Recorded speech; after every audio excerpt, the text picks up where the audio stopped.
نبی پاک فرماتے ہیں میں بارگاہ خداوندی میں پہنچا، اللہ نے فرمایا ابھی میرے لیے کیا لائے ہو؟ میں نے کہا مولا وہ لایا ہوں جو تیرے پاس کوئی نہیں۔ رب کریم کو سارا پتہ ہے، پھر بھی پوچھتا ہے محبوب میرے پاس کیا نہیں؟ فرمایا تیرے پاس عاجزی لے کے آیا ہوں، تجھ سے بڑا کوئی نہیں، تو کس کے آگے عاجزی کرے گا؟ سب سے بڑا تو ہے، میں عاجزی لایا ہوں۔ تو کہا ابھی مانگ لے۔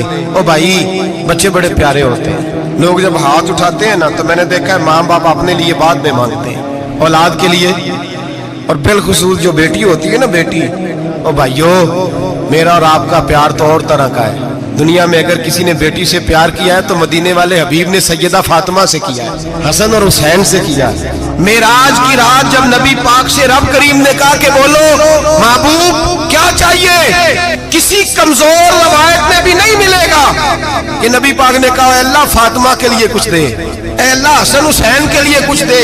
امتی بھول جاتا ہے، اسے خیال ہی نہیں آتا، یہ سوچتا ہے کیسے حضور کی فرما برداری کروں۔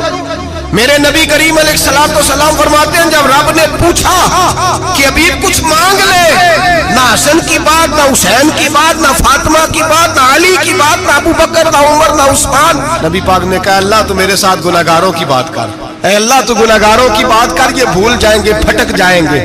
تو رب کریم نے کہا محبوب میں تیرے ساتھ وعدہ کرتا ہوں تیری آدھی امت بغیر حساب کتاب جنت میں داخل کر دوں گا۔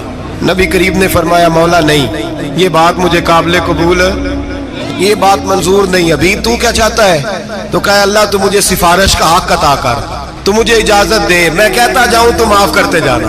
حضور کہہ سکتے تھے نا چلو آدھی بخشی گئی بھئی آدھی اچھے عمل کرے، فرمایا نہیں مجھے حق شفاعت دے۔ نبی پاک فرماتے ہیں میرے رب نے مجھے سفارش کا حق دیا ہے، میں قیامت میں سفارش کرتا جاؤں گا، اللہ میری امت کو جنت عطا کرتا جائے گا۔